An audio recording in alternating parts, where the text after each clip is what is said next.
agarrando desde el inicio de nuestro semestre, hablando de lo que es la geología histórica, donde ustedes observaron lo que es su video al respecto. Y vamos a ver que la geología se divide en las dos, la geología histórica y la geología física. Nosotros vamos a entrar de lleno en estas clases ya a lo que es la geología física. Y vamos a ver justamente todo lo que vieron parte de la clase pasada, que es este estudio de los materiales que componen la Tierra, así como todos estos procesos que los componen.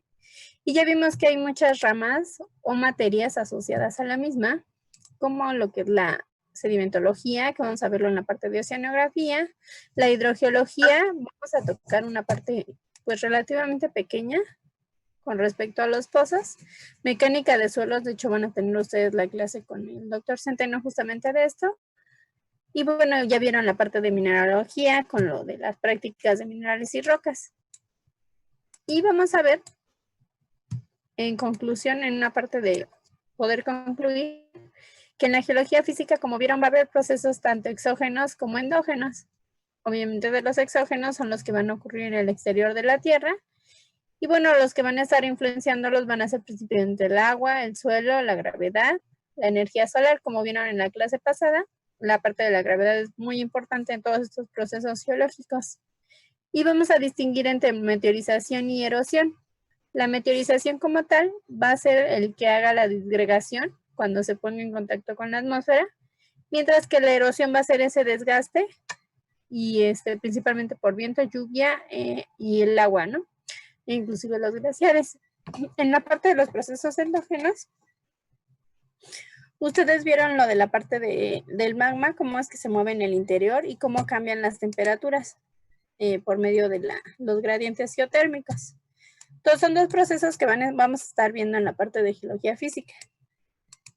Y bueno, aquí yo les coloco, ya saben que les comparto la presentación, pero les coloco aquí varias de las ciencias relacionadas que nosotros vamos a utilizar muchísimo en esta materia.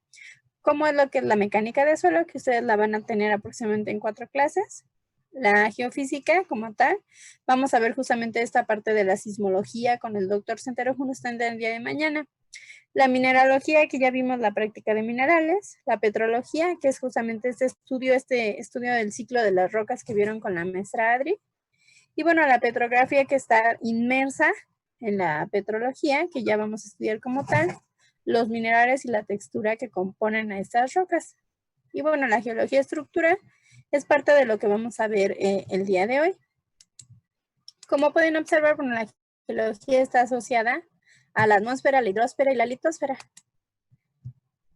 Y vamos a tener un poco de historia, que ustedes ya jugamos un poquito lo que es Basta, para ver justamente todos estos pensadores. Aquí tenemos varios pensadores, pero agrupados un poquito en lo que es desde las partes más antiguas, con el catastrofismo, luego continuando con el actualismo, los geosinclinares, que son los que ya empiezan a estudiar como tal toda esta parte de la deriva continental, y bueno, al final, pues bueno, ya los que como tal deciden tener la teoría de la deriva continental junto con las placas tectónicas. Y bueno, estos son algunos de los pensadores, y bueno, ustedes pudieron ver en el juego que hay muchísimos pensadores. Y ahora bien, yo les había dejado una tarea. ¿Quién hizo la tarea de la fauna de Diacara y de Burger Shade? Yo, pero hace mucho. Hace mucho, ok. Bueno, ¿quién me quiere contar qué es eso de la fauna de Diacara y de Burger Shade? No se amontone. Era una época, ¿no? En la que hubo una gran biodiversidad. Ajá. Si nos habla, esto es parte de la geología histórica.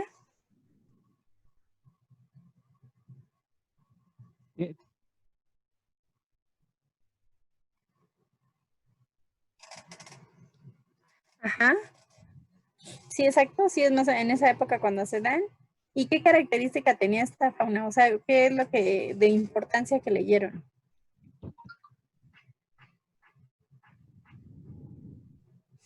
que tenían una forma tubular y en forma de hoja. Ajá, exacto.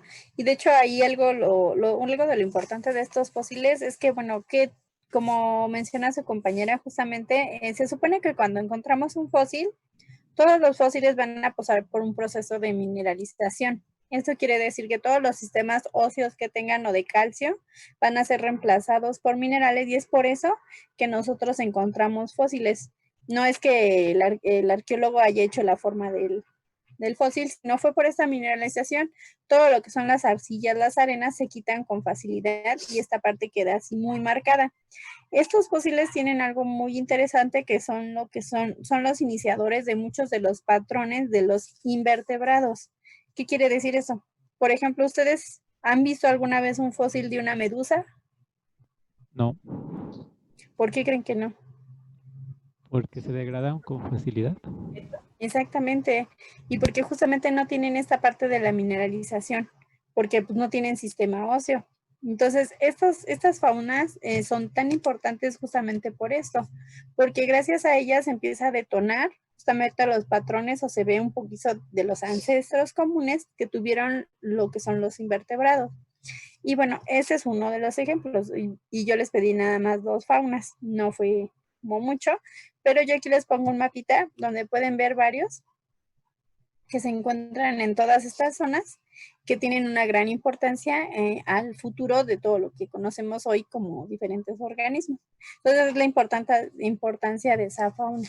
También por eso en parte se las dejé, nada más era por adornarla, pero sí yo sé que ya tiene ratito que hicieron la tarea.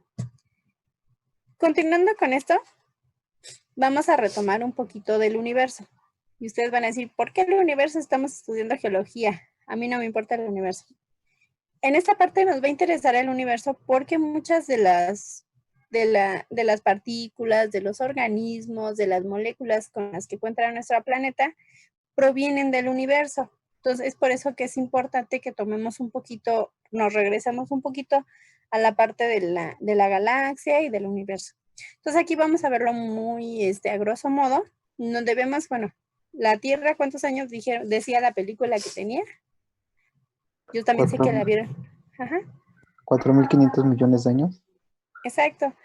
Y nuestra galaxia tiene 75 millones. Entonces vemos que nuestra galaxia es muchísimo más antigua que nuestro planeta, ¿no? Entonces, ese es algo muy importante. Y nuestra estrella más grande tiene 2.400 diámetros más que el Sol, para que nos imaginemos nuestra galaxia. Y aquí tenemos una pequeña escala para que podamos ver cuál es a nivel de edad geológica lo que podemos observar, ¿no? Nuestro universo se crea con lo del Big Bang hace 14 millones y la formación de la Vía Láctea es hace 5 millones y 4.500 la formación de la Tierra, ¿no? Y aquí tenemos lo de la roca más antigua, los 3.600. Ahí ya nos iríamos un poco a los primeros organismos unicelulares y los multicelulares, pues nada más para que nos demos una idea cómo han sido estos procesos y bueno, en qué pequeño espacio tenemos estas formaciones. Y en el universo tenemos estas moléculas. Una de las más importantes justamente es el hidrógeno, después con lo que es el helio y bueno, parte del oxígeno.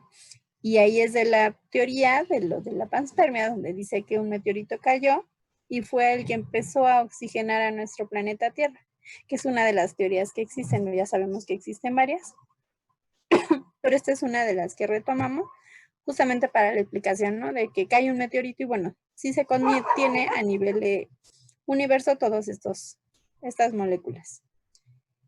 Y después, bueno, sabemos ya nuestro sistema solar, desde lo que es Mercurio, Venus, Tierra, somos el tercer planeta. Y bueno, así nos seguimos con Marte, Júpiter, Saturno, Urano, Neptuno.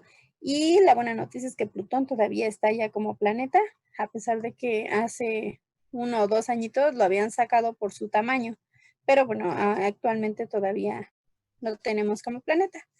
Y aparte de se ha estado inventando lo que es Caronta y Gena, que son otros planetoides que existen en nuestro universo. Y bueno, han investigado muchos otros más, pero estos serían los que actualmente los investigadores aceptan.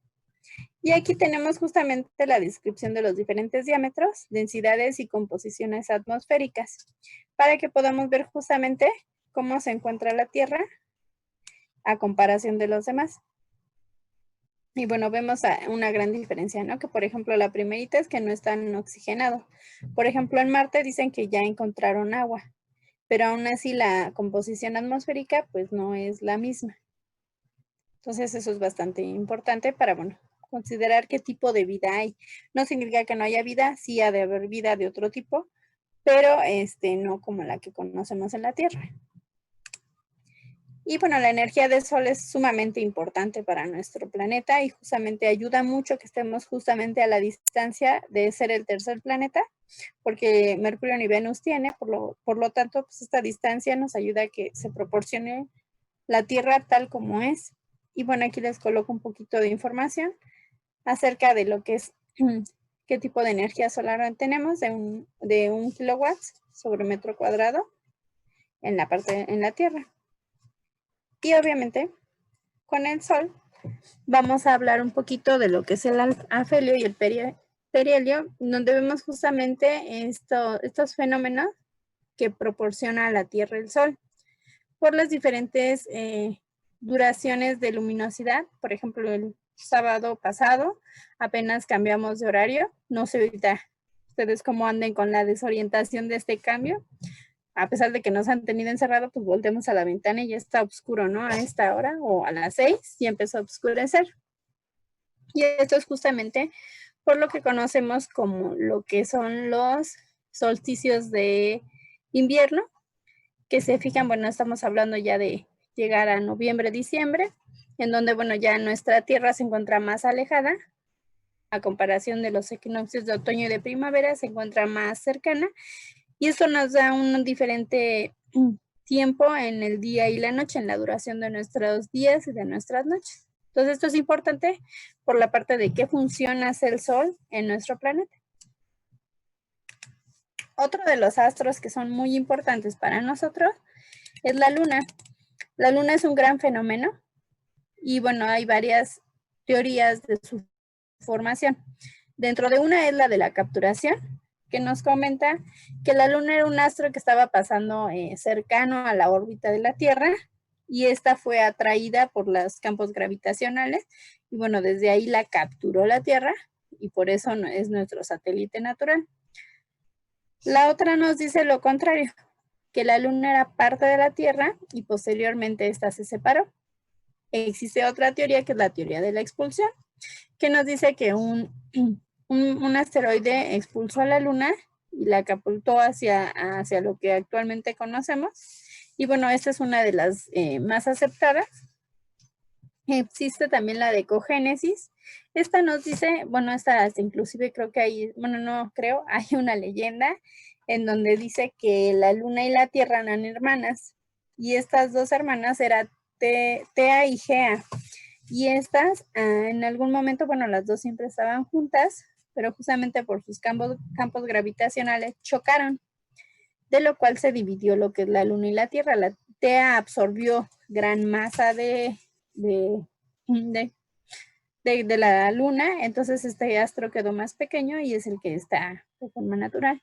Entonces, bueno, son las formaciones de la Luna y esto es importante justamente por las mareas. Vamos a ver en oceanografía, aparte de esto, nada, les doy un pequeño adelanto, que la Luna es directamente la que afecta esta influencia sobre las mareas, ¿no? La elevación o la disminución de ellas. Sabemos bien que cuando vamos a la playa, en las noches es más peligroso porque la marea sube. Es justamente porque la Luna ejerce su campo gravitacional en el agua. Y bueno, vamos a ver mucho más a detalle esta parte, pero bueno, ya cuando lleguemos a oceanografía. Y por lo tanto entramos ya ahora sí como tal a los meteoritos. Estos, bueno, son cuerpos pequeños que vienen del espacio y bueno, nada más para que se imaginen, llegan a caer desde 1000 hasta 10,000 toneladas a la Tierra cada día. Entonces, bueno, nada más para que nos demos una idea de cuánto está cayendo siempre. Obviamente no caen meteoritos del tipo de extinción de los dinosaurios, caen meteoritos de diferentes tamaños. Y bueno, todo esto también, cuando un meteorito cae, produce un destello, una luz, y a este se le conoce como bólido. Y vamos a tener que los meteoritos existen varios tipos de ellos. Yo todavía les sigo debiendo a ustedes una imagen donde vienen todos los meteoritos que les estoy mencionando aquí. Desde el meteorito férrico, que se le conoce como siderita, lo que es el meteorito rocoso o pétreo, que se le conoce como aerolito, y el último, el férrico rocoso, que es el siderolito. Entonces, estos tipos de meteoritos existen y son de los que caen en nuestro planeta Tierra. Y aquí les coloco justamente una abundancia de los mismos. De los que vamos a tener más es de los rocosos. En minerales y rocas, sí se acuerdan del olivino, un poquito aunque sea. Estos contienen justamente el olivino. Entonces podemos ver que los meteoritos son uno de los aportes naturales de este mineral. Y bueno, también en segundo lugar tenemos los férricos y por último los férricos rocosos. Y todos ellos, bueno, los encontramos en la Tierra. Y los más importantes que han caído en la Tierra sería uno en Arizona, por mencionarles algunos ejemplos. Otros están en Alemania, en Canadá, en Sudáfrica hay otros que han impactado, Canadá y obviamente de México, de Yucatán, que es uno de los más importantes porque hasta la fecha se sigue creyendo que fue uno de los causantes de la gran extinción de los dinosaurios. Y bueno, ahora sí nos metemos a la Tierra. Ya vimos parte de lo que ocurre a nivel espacio exterior que influye en lo que actualmente es la Tierra. La Tierra como tal tiene un radio de 6.378 kilómetros en la parte ecuatorial. Como veían con el maestro Centeno, pues no es un círculo completo, sino más bien es como ovoide. Tiene una masa de 6 por 10 a la 21 toneladas y su edad ya habíamos visto que era de 4.5 millones de años o bien 4.500 millones de años. Y aquí les coloco que justamente la Tierra vamos a tener que hay un gran porcentaje de océanos más que de continentes. En la parte de continentes tenemos 29% y en océanos el 71%. Y de océanos están divididos en dos, en mar de baja profundidad y mar de alta profundidad. Entonces, bueno, tenemos 18 de baja y 53 de alta. Y bueno, ya sabemos justamente dónde se encuentra el Ecuador, dónde se encuentran los polos, cómo está dividido por los meridianos. Y bueno, ya sabemos cómo sacar las coordenadas en nuestro planeta Tierra. Pregunta, ¿ya llevaron sistemas de información geográfica? Sí. Ya. Sí, ya. Ok, perfecto. De pura casualidad, ¿ustedes vieron ahí lo del Seattle? ¿Ya lo Sí. saben manejar? Sí, sí, ahí lo vimos. Sí, pero fue hace mucho, no me acuerdo. Ah, ok, No, yo perfecto. tampoco. Sí, pero la pasé. La panzaron de noche, como dice mi mamá. Ah, bueno, ok, perfecto. No, vamos a retomar esa parte. Pareciese que no, pero si todas las materias en algún momento, en algún punto las vuelven a utilizar. Entonces, para que saquen sus cuadernos y desempolven y repasen un poquito la parte de lo del SEAT, porque lo van a utilizar en la segunda parte de hidrología, principalmente. Entonces, bueno, ya saben todo lo de las coordenadas, ya no les puedo mentir, ya saben cómo se subdividen por cuadrantes, en dónde se encuentra nuestro país, cómo sacar diferentes mapas y demás. Y vamos a tener que analizar por lo mismo los diferentes movimientos que existen en la Tierra. ¿Cuántos movimientos conocen ustedes? El de rotación y Rotación y traslación. Ok, ¿conocen solamente estos dos? Ay, creo que era uno donde daba como brinquitos, ¿no? Pero no me acuerdo. Ok, perfecto. Bueno, vamos a ver justamente eso, ¿no? Ya se saben el de cajón, traslación y rotación. Traslación dura lo que son 365 días, pero con 5 horas 47 minutos. Y esa es la razón por la que cada 4 años hay un año bisiesto. Entonces, esa es la importancia del de traslación y saber que sí dura 365 días, pero tiene un poquito más de tiempo, que es por lo cual cada 4 años tenemos un día más al año, en febrero. Y el de rotación, también nos da lo que es el día y la noche. Y bueno, vamos a tener que también nos da lo que son los ciclos de la variación también horaria, que ahorita tenemos que estar haciendo esos cambios de horario. Vamos a ver que en la de rotación dura 23 horas 56 minutos y 4.1 segundos. De ahí porque en la actualidad tenemos que hacer estos cambios en verano y en invierno para que nos dure un poco más, bueno, se supone, nos dure un poquito más la luz del sol y la podamos aprovechar mejor. Oye, pero ¿qué eso no es una... Bueno, es un ajuste que hacen precisamente para poder establecer porque dicen todos que supuestamente amanece más temprano, que anochece más temprano, pero eso no es cierto, porque si no se aumentaría la velocidad de la Tierra, y había leído que era un acuerdo que tenían los bancos mundiales para poder ajustar sus tiempos y que pudieran trabajar todos al mismo tiempo. Sí, de hecho es... ajá. Ajá, Nosotros sí, fuimos a una planta termoeléctrica y ahí nos dijeron que igual se gastaba lo mismo en cualquiera de los horarios. Se Sí, gastaba lo mismo de energía, entonces no hay diferencia. Sí, porque sería lo mismo, ¿no? Te levantas más temprano, pues tienes que utilizar la luz de la luz Sí, de que se supone que te acuestas más tarde, pues apagas la luz más temprano. O sea, eso es una mentira, es una falacia, invento de los hombres blancos, maestra. Sí, exactamente. Bueno, de hecho, en esta vez los apoyo totalmente.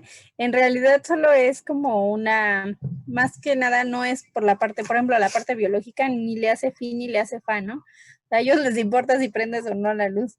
Entonces, sí, esto es más por la parte social, por la parte de la parte energética, por ejemplo, también igual hay muchos convenios y muchas declaraciones internacionales. Entonces, por lo mismo, sí, la verdad es que eso es muy real. Antes no lo hubieran, nunca se había necesitado. Entonces, bueno, de hecho, por eso estaba el plan, o más bien dicho, otra de las propuestas en los senadores, que se cambiara esto, que pues no tenía ni siquiera sentido ni caso, ¿no? Por lo mismo. Pero sí, se supone que debería de ser esta parte idónea, ¿no? Pero pues no funciona como ellos quieren, en eso tienen toda la razón. Fue el Pero bueno, Peje, ¿no? Que dijo que iba a quitar y me volvió a engañar como siempre. Sí, nos ilusionó lo bárbaro, pero bueno, el chiste es que ya sabemos la verdad. Y bueno, ustedes más, porque están preparándose, justamente vemos este movimiento de rotación que no dura las 24 horas como tal, sino son 23 horas, o sea, yo sé que son segundos, pero al final si los acumulamos, pues obviamente esto afecta a la larga. Y bueno, esto lo descubrieron desde el año 15, nada, pues se den una idea, o sea, tiene muchísimo tiempo que vivían sin decir que el horario era 1 hora antes o 1 hora después. Entonces, bueno, vivían sin esta parte, ¿no? Y esto es totalmente demostrado con lo de la rotación. Y la traslación, bueno, ya saben que no dura exactamente los 365 y ese es estudiado desde el siglo XVI. De igual forma por Copérnico. Y vamos a ver aquí que no son los únicos movimientos. Existe el movimiento, déjenme se los pongo en grandote, de precesión de los equinoccios. Este movimiento es descubierto justamente por Hiparco de Nicea.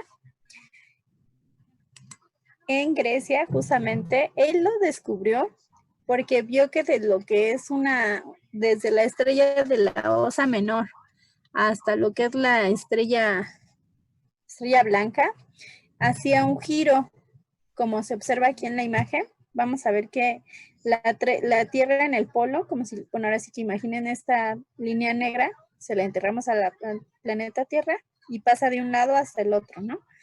Y se da cuenta que de repente gira hacia las otras estrellas. Ahora sí que ¿quién vio Moana? Sí, yo. Claro que sí. Ah, bueno, perfecto. Entonces son de los míos de Disney. Justamente ahí, bueno, suena algo chistoso, pero todas estas, bueno, digamos los tribus, se guiaban por las estrellas. Entonces justamente esto pasó algo similar. Cuando empiezan a observar y estudiar las estrellas, se dan cuenta que la Tierra se mueve, que de cierto modo en ciertos años estaba hacia cierta estrella y bueno, de repente empieza a moverse de estrellas. Este movimiento dura aproximadamente 25.780 años. Entonces, no es un movimiento que digas, ay, nos estamos moviendo un montón. Es un movimiento muy, muy lento de la inclinación de la Tierra. Es de ahí también el movimiento de los polos. Bastante interesante y bastante importante en la Tierra. Entonces, esto a nivel biológico también causa muchos efectos en la parte de los organismos migratorios. Y este es otro movimiento. Tenemos uno más, el movimiento de nutación. Ya vimos que la Tierra hace este giro, ¿no? De estrella a estrella. Ahora bien, si lo viéramos de los polos, si lo viéramos de la cabecita de la Tierra, vemos que ese movimiento de precesión es un circulito. Pero en realidad, sobre ese circulito se hace un zigzagueo. Y este zigzagueo se le conoce como movimiento de nutación. Círculos que describen, pero no son exactamente circulares, sino van dando este zigzagueo. Y este fue descubierto justamente en 1728 por Bradley. Y bueno, se demostró hasta 20 años después. Y este justamente como platicábamos, es por culpa de la Luna. O ejerce una atracción gravitacional que ocasiona que justamente hay un movimiento hacia un lado y hacia el otro, ¿no? Conforme se mueve la Luna alrededor de la Tierra. Entonces, este es otro de los movimientos que tiene la Tierra y que obviamente afecta a todo lo que está dentro de ella. Y tenemos otro más. Sobre ese movimiento, o sea, imagínense que esta raya es el lápiz que le encajamos a la Tierra así en el polo y se empezó a mover aquí. Aparte de lo circular, hace este trayecto que es completamente irregular. ¿Todos han jugado alguna vez yo-yo? No, trompo. Sí. Sí. Cuando al final el trompito, perfecto. Cuando al final se acaba de mover el trompito, ven que empieza a perder velocidad y se tambalea. Ese es el movimiento de la Tierra, un como tambaleo a la hora de empezar a hacer este giro de los polos. Entonces, a este movimiento se le conoce como bamboleo de Chapler. Y bueno, este hace justamente que la Tierra se desplace 9 metros de su posición original, o sea, de la parte polar, aquí se empieza a mover. Y bueno, ese movimiento tampoco crean que se da de la noche a la mañana, tiene una duración bastante fuerte. Y bueno, fue descubierto en 1910. Y algo muy importante que descubrieron los investigadores, que justo en el 2006, este movimiento se dejó de dar. No por mucho tiempo, pero sí fue por 6 semanas que este movimiento en el 2006 no se dio. No han encontrado la explicación, pero es importante también este movimiento. Y bueno, para que quede un poquito más claro, les coloco estas imágenes. Tenemos los típicos: traslación, que gira alrededor del Sol; rotación, que gira sobre su propio eje; el de precesión, que hace su polo y bueno, está haciendo circulitos, pero sobre estos circulitos está haciendo estas ondulaciones.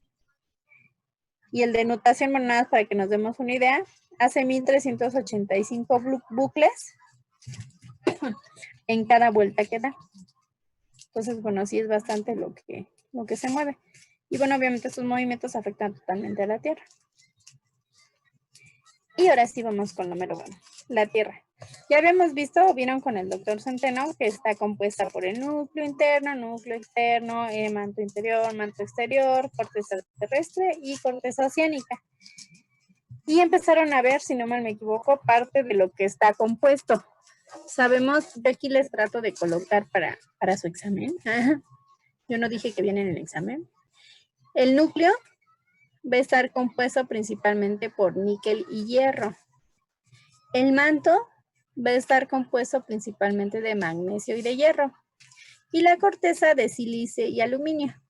Y el truquito que luego a veces les doy a mis alumnos para que les sea más fácil su examen, se aprendan de núcleo corteza, es NIFE, MAFE, SIAL. Yo sé que MAFE no es magnesio, pero para que se lo pudieran memorizar. Núcleo NIFE, MAFE, SIAL, y así ya se lo aprenden cuando les pregunten en el examen de qué está compuesto el núcleo, el manto y la corteza, pues ya me sepan decir qué es lo que contiene cada una. Y ya vieron también con el doctor Centeno que el núcleo interno es sólido, el externo es líquido el manto es plástico, y bueno, las cortezas terrestre sólida, y bueno, oceánica pues. Y por lo regular aquí nosotros les pedimos lo que es un durazno. Todo el mundo ha comido un durazno, ¿verdad? Sí. Sí. Perfecto, muy bien. Cuando ustedes vuelvan a comer un durazno, ahora sí espero que se acuerden de mi materia y vean exactamente el huesito. Y este va a ser su núcleo interno. El hueso es duro. Después cuenta con otra capita. Bueno, esta no sería líquida en el durazno, pero estamos ejemplificando nuestro núcleo externo. Y justamente se ve así. Y si no, pues ahora que coman un durazno van a ver si es cierto o no. Se ven como estas tipo fumarolas que salen hacia la cáscara de nuestro durazno. Y eso nos ayuda un poquito para que ustedes se puedan memorizar o puedan siempre visualizar a la Tierra de esta forma. ¿Por qué? Porque ahí viene lo bonito. Hicieron ustedes su diagrama y ya vieron que se divide en dos modelos. Ustedes van a decir, bueno, pude haber impreso y pegado el diagrama, ¿no? Pero no es lo mismo que si tú lo dibujas y lo vas viendo parte por parte, vas tú escribiendo cada parte de ellos. Porque es importante que ustedes distingan estos dos. Cuando hablamos de modelo estático, vamos a hablar de toda la composición de estas capas. Como les decía, lo que contienen los núcleos, el manto o la corteza. Y en el dinámico nos va a decir cómo es que se mueven, cómo es que se comportan estos materiales. Entonces, por eso es importante que sepamos cuándo es un modelo o cuándo es el otro modelo. Y eso nos va a ayudar mucho a poder distinguir qué tema estamos trabajando. Aquí vemos que en el modelo estático nos va a decir totalmente de qué está compuesto. En este caso tenemos la corteza continental, principalmente de sílice. Podemos ver que lógicamente las magnitudes son menores en función de la carga acumulada de sustancias. Por ahí se oyó la clase de alguien más. Sin embargo, ya cuando comparamos. Y por otro lado tenemos la corteza oceánica. Entonces podemos observar los porcentajes de cada una de ellas.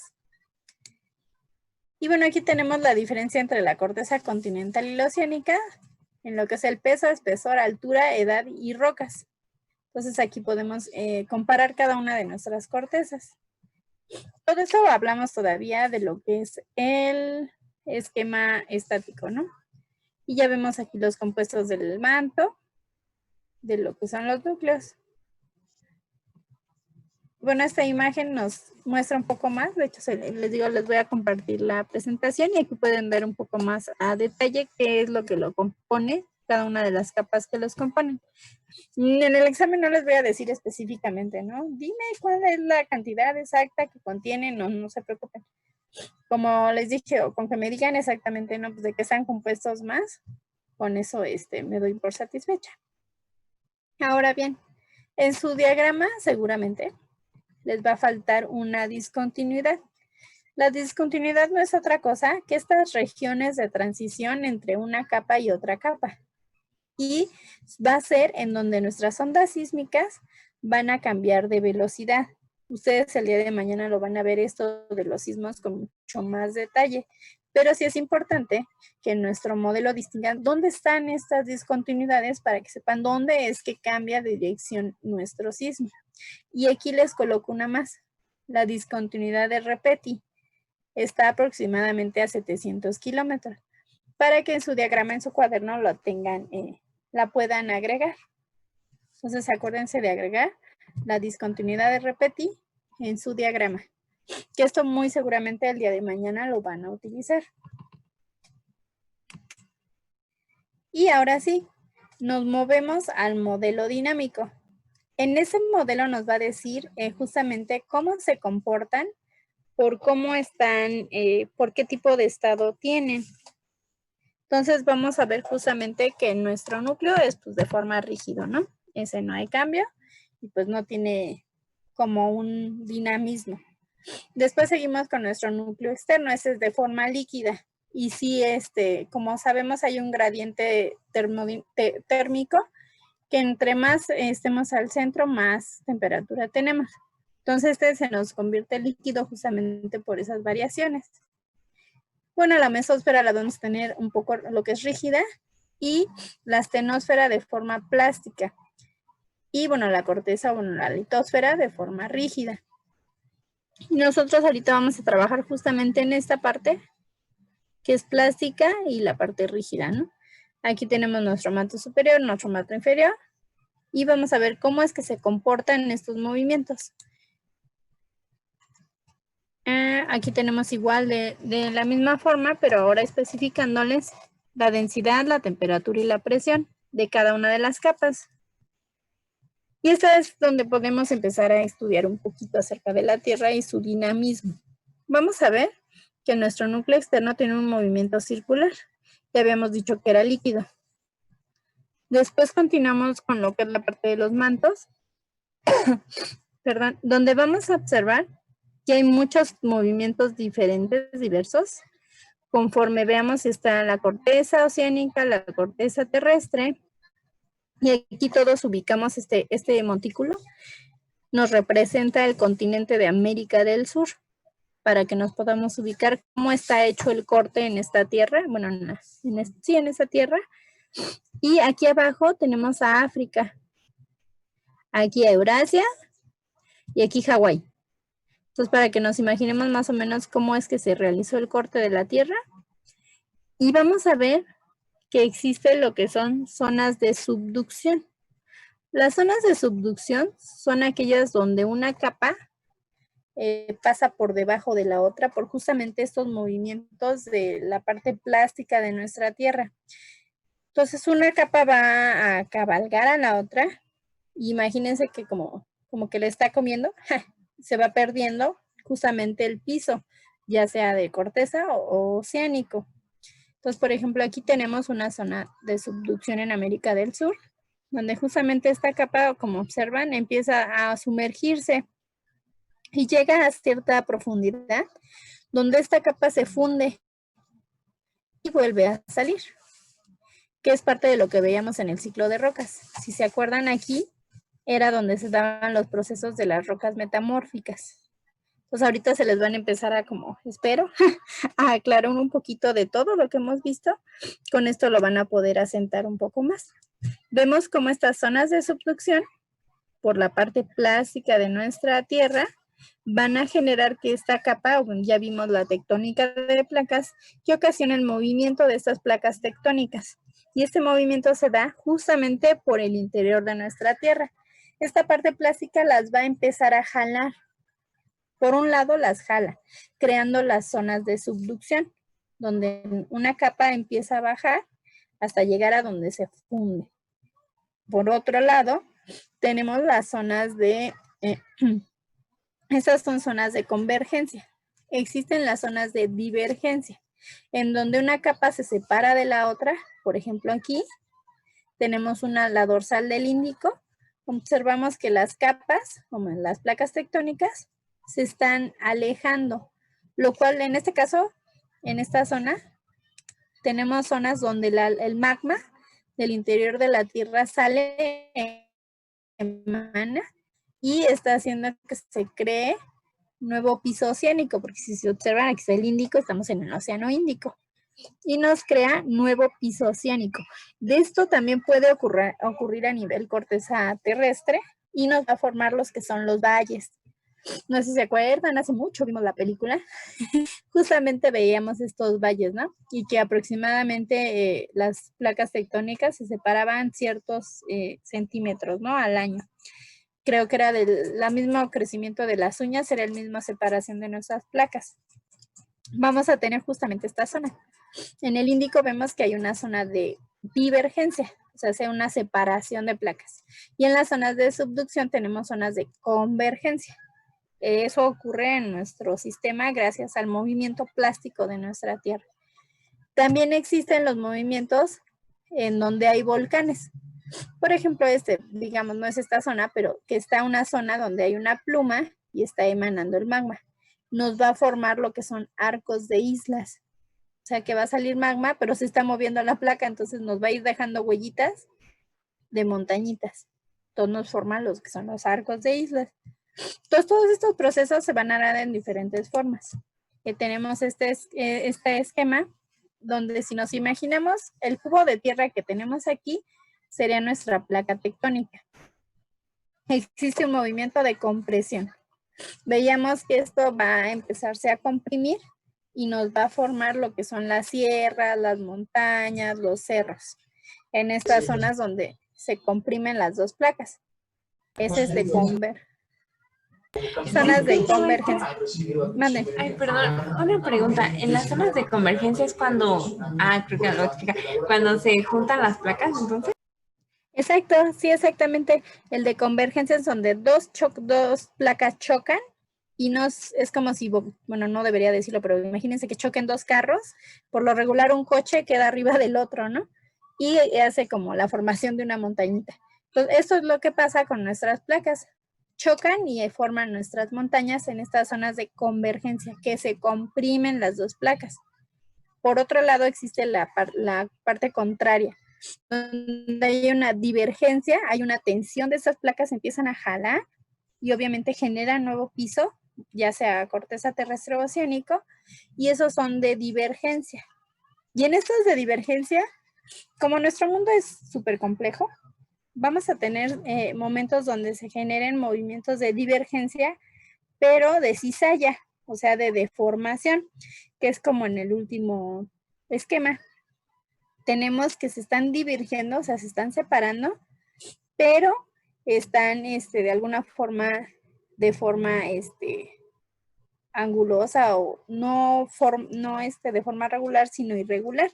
Si vemos nuestro cubito en el cubo, en esta forma de cizalla, se está haciendo de una forma rómbica, justamente por este ajetreo de que las placas se mueven de un lado a otro, están divergiendo, pero también están teniendo un choque.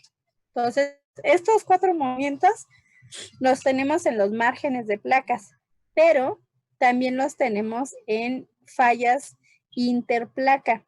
Esto quiere decir que nuestra plaquita, digamos que esta es una placa tectónica, en el interior pueden llegarse a dar las fallas. Como veían parte de la clase pasada de la falla de San Andrés, esa es una falla interplaca. No está en un margen de placa, sino más bien dicho está en el interior. Y bueno, como esa existen varias a nivel mundial. Y la mayoría de esas fallas son de tipo cizalla. Y aquí les coloco el ejemplo, ¿no? Un poco más de cizalla. Se le conoce como tipo de cizalla. Ok. Gracias, profe. Sí. Y bueno, aquí les coloco justamente ejemplos de cada una de ellas, pero ahora sí, aterrizándolas en la Tierra. Vamos a ver, por ejemplo, el de divergencia en la corteza terrestre. Y observamos que hay unas fronteras divergentes y forman un valle. En ocasiones, justamente este magma puede llegar a elevarse en este valle y, bueno, formar un nuevo piso, ¿no? Por un lado. Por otro lado, tenemos los márgenes de convergencia. En este ejemplo, digamos que están este y este, ¿no? Este es uno que forma montañas, si se fijan. Al chocar, empieza a formar las montañas. Pero esto también ocurre a nivel oceánico. Entonces, ¿qué pasa con eso? Aquí igual nos puede hacer montañas, pero oceánicas. Entonces, estos movimientos de convergencia se pueden dar en las dos partes, oceánica y continental. Y cuando en el océano se dan estos movimientos de divergencia, vamos a tener las principales dorsales oceánicas. Cuando les digan dorsales oceánicas, tienen que en automático pensar que es la creación de nuevo piso oceánico. Es la zona donde estamos teniendo nuevo piso oceánico. Esas son las dorsales centrooceánicas. Y en estas dorsales no solamente hay una divergencia, sino también se dan lo que son los movimientos de cizalla, de deformación o de transformación. Estos movimientos se dan mucho en estas dorsales, donde están divergiendo, pero está habiendo un choque, una inclinación entre estas dos placas. Y también tenemos fronteras convergentes en el océano, formando lo que son las montañas, pero aparte de eso, sumémosle que en estas zonas convergentes se dan las zonas de subducción, como habíamos visto hace ratito, y si hay un volcán cercano, Aquí empieza a hacerse sus bolsas magmáticas en la parte más profunda, su cámara magmática en la parte un poco más a la superficie, y a su vez, bueno, hace erupción, pero la placa, como decíamos, se está moviendo. Entonces la plaquita va dejando aquí su huella de diferentes montañas por volcanes. Entonces nos empieza a dar lo que son cordilleras oceánicas, o a veces si se encuentran cercanas al continente nos dan los arcos de islas. Entonces nuestro sistema es inmensamente complejo y esto nos lo explica el modelo dinámico, de ahí de la importancia de que lo pudieran visualizar. Y todo esto ocurre en la parte de la astenosfera, ¿no? Aquí observamos justamente estas zonas de subducción y todo lo que va formando, ¿no? Dependiendo del tipo de movimiento, convergente, divergente o de cizalla, nos hace diferentes formaciones en el océano y en la corteza terrestre. Y aquí les coloco un ejemplo más para que lo podamos ver. Justamente en los márgenes nos imaginamos ese margen divergente, ¿no? En donde una placa se va a un lado y hacia el otro. Y nos empieza a formar valles y nueva formación de piso. En el convergente de colisión vamos a tener justamente la formación de estas montañas, esos pliegues que se van formando en nuestra corteza, justamente por este choque. Pero fíjense que está chocando y una se está plegando. Es como si cuando cosen, bueno, no, ahorita por ejemplo está muy de moda coser cubrebocas, ¿no? Entonces, si ven, vamos haciendo los pliegues de nuestro cubrebocas. Entonces, imagínense aquí que va aquí vamos cosiendo y esta cosa va quedando aquí. Pero también a su vez está en la zona de subducción donde una placa está bajando hasta la zona donde va a fusionarse, ¿no?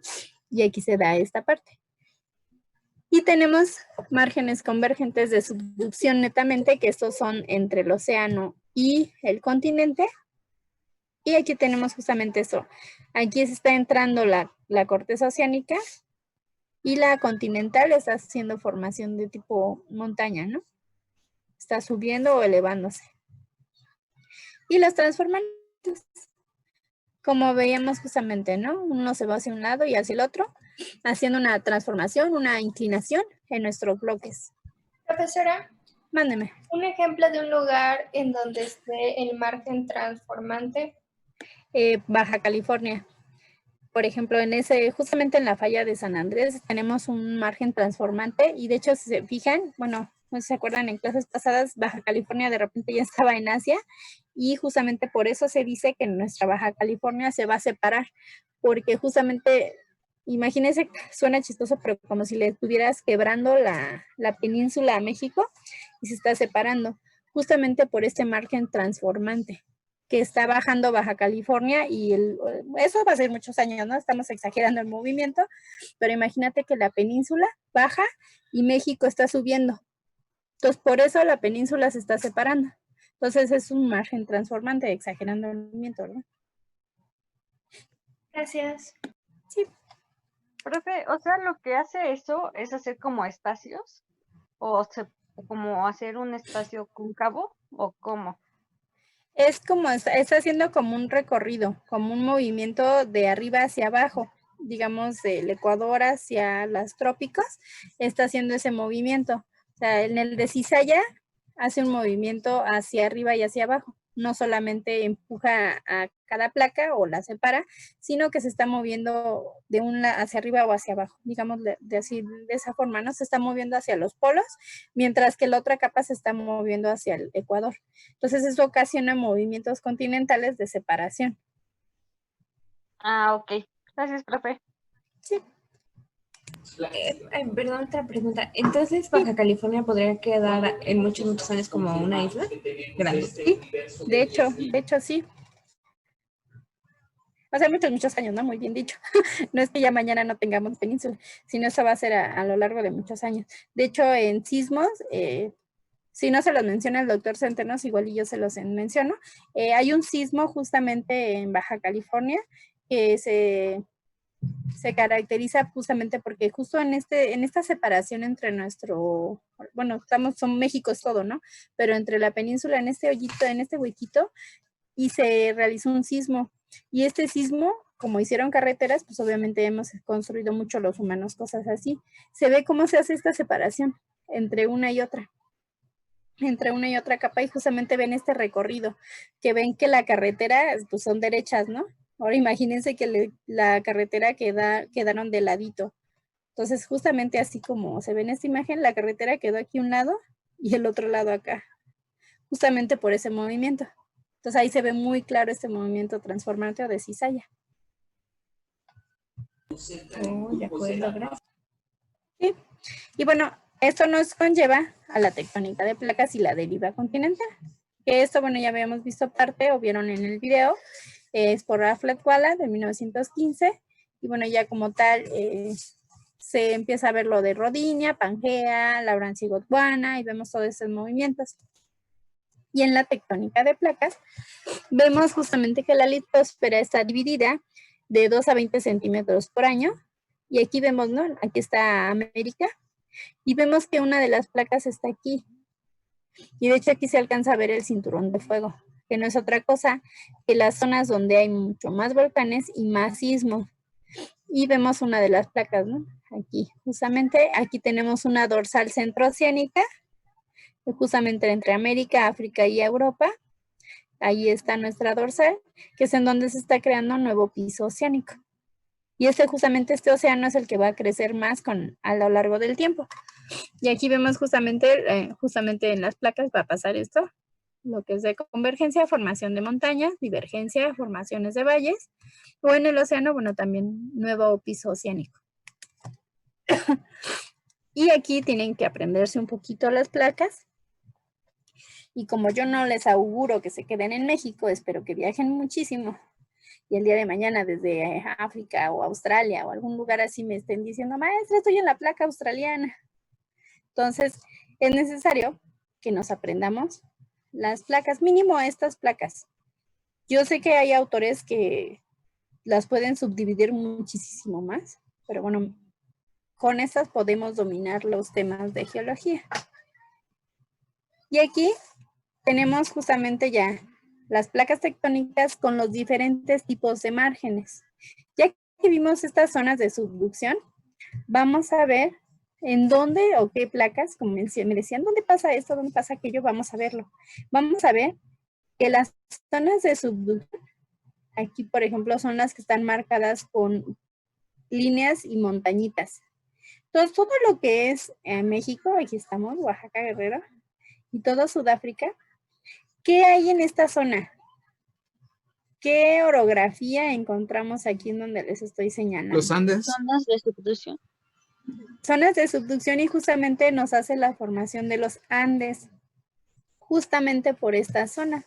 Entonces, si nos estamos diciendo que aquí están los Andes, ¿qué tipo de movimiento es? Convergente, divergente, transformante. Convergente. Convergente. Exacto, convergente, porque nos está haciendo montañas, ¿no? Están convergiendo, justamente así. Ahora, vámonos hacia el otro lado. Aquí en este que nos está enseñando las líneas como de tipo cuadraditas, y nos señala hasta las flechas nos lo están diciendo, ¿verdad? Son zonas donde se está formando un nuevo piso oceánico. ¿Qué tipo de movimiento se está dando? Divergente. Divergente. Exacto, movimiento divergente. ¿Sale? Entonces aquí estamos viendo estos movimientos.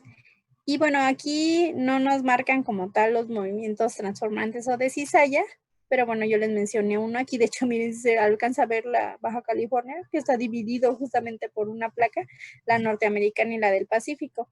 Y aquí se encuentran justamente estas zonas transformantes, donde una placa va de un lado a otro. Y aquí podríamos observarlo un poquito. Por ejemplo, nos vamos aquí a la placa de Arabia junto con la placa eurasiática. Se fijan, esta placa va hacia arriba y la otra va hacia el lado derecho. Se fijan, es un movimiento donde una está moviéndose hacia un lado mientras que la otra hacia otro lado totalmente diferente. Entonces eso hace que se hagan movimientos transformantes. No es divergente ni convergente, sino de cizalla, porque se están moviendo a diferentes lugares. Este es muy evidente, pero hay unos un poco menos evidentes. Entonces aquí vemos justamente todo este movimiento de las placas tectónicas y ya ustedes saben o pueden comprender por qué se da, ¿no? Por la parte interna de nuestra Tierra. Es lo que está ocasionando toda esta transformación en nuestro planeta Tierra. Y ya tienen mayor explicación del por qué se está dando así. Y aquí vemos un mapa donde podemos observar que sí son muy evidentes nuestras placas tectónicas, nuestros márgenes de placas, principalmente de nuestra dorsal y bueno, de nuestras zonas de subducción, ¿no? Y aquí está otro autor.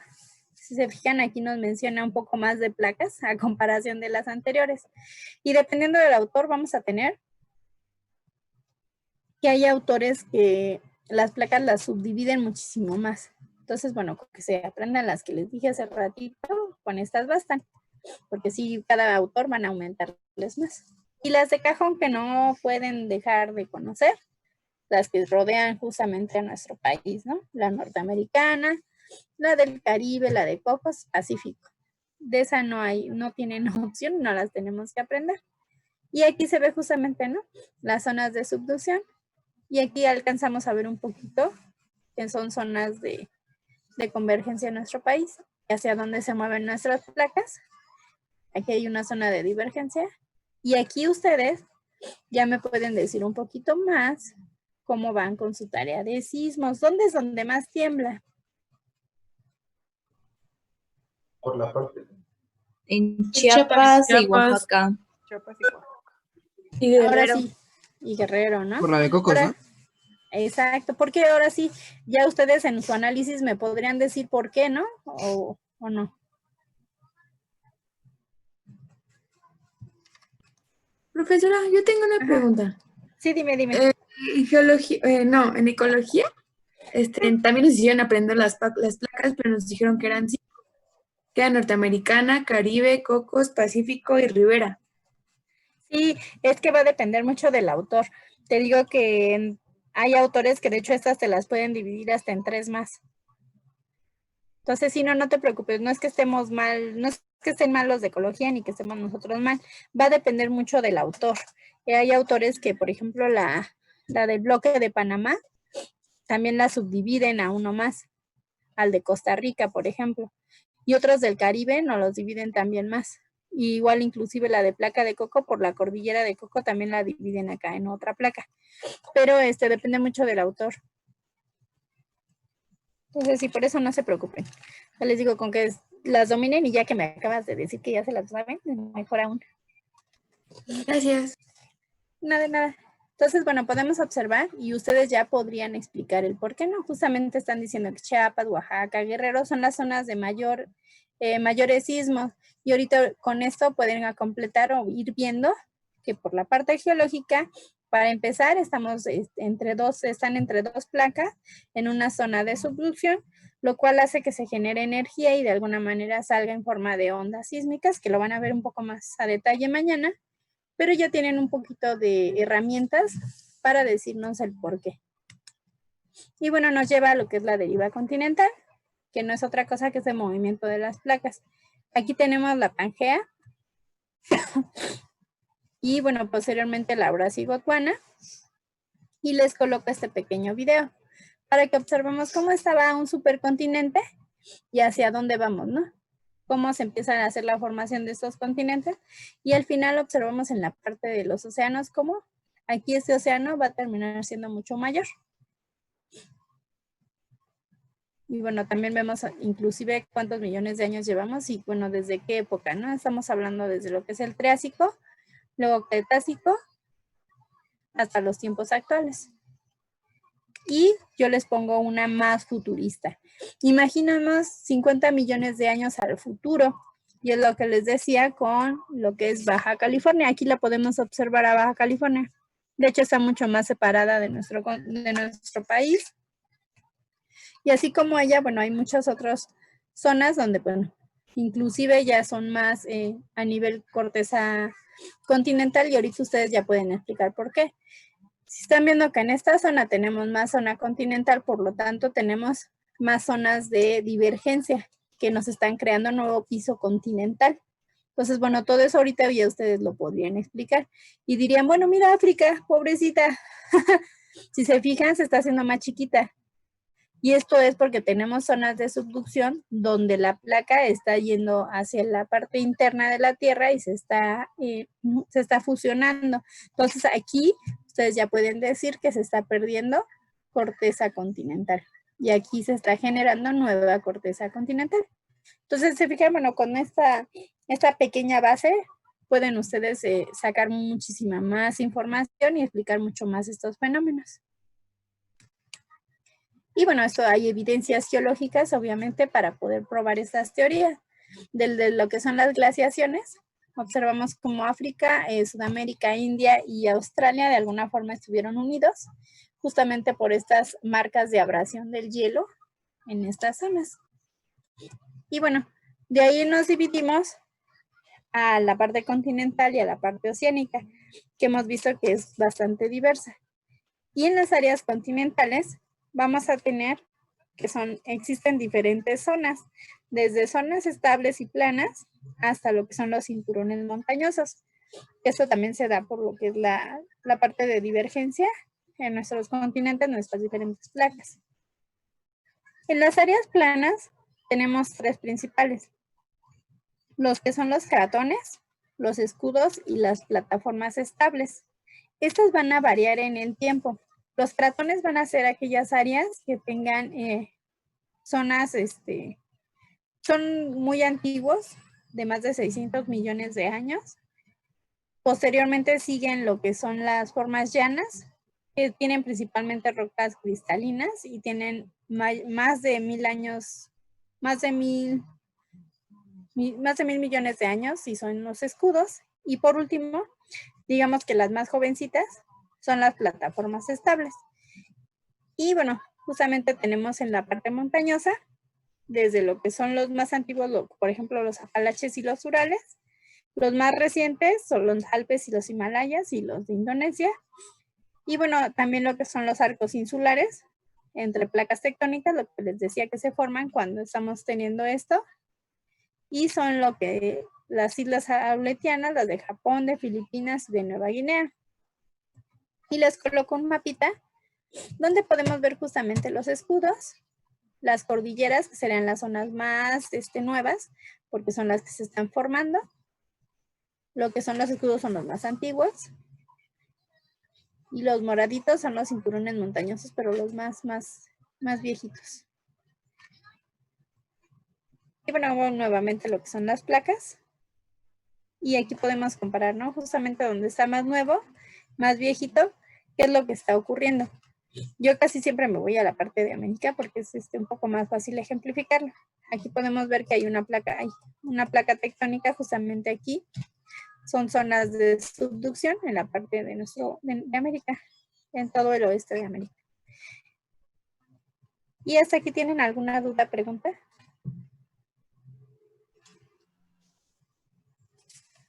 ¿Ya se durmieron? Tengo una, tal vez. No. Sí, díganme.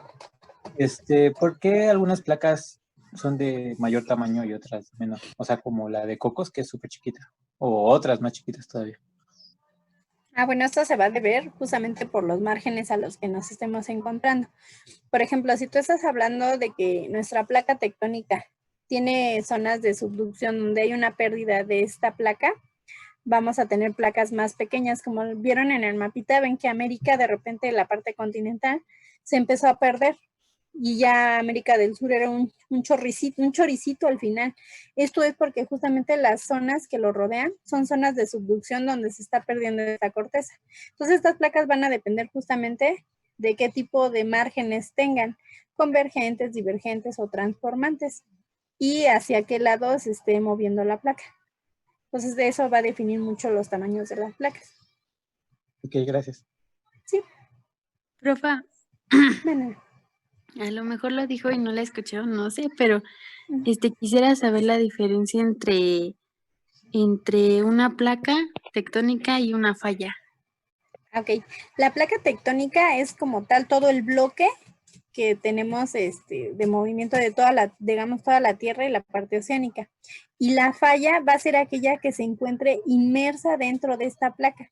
O sea, puede ocurrir en cualquier sitio, pero que sea dentro de una placa. Esa es la diferencia, que la placa es todo y la falla está interna. Ah, vale, sí. Gracias, maestra. Sí. Profesora, yo también tengo una duda. No sé, igual no sé si sí lo dijo, pero ¿las placas están en la litosfera? ¿O no? Sí, de hecho son parte de la litosfera y ya la astenosfera es la que ocasiona estos movimientos por la parte plástica del magma que contiene. Ah, ok, gracias. Para cuando hablamos de las placas, ¿vamos a usar el modelo dinámico? Sí, bueno, cuando estés hablando de los movimientos y toda la parte dinámica, sí, hablas del dinámico. Cuando estás hablando de contenidos a nivel de minerales, de aluminio, sílice, vamos a estar hablando del modelo estático. Vale, gracias. Sí. ¿Alguna otra duda, pregunta?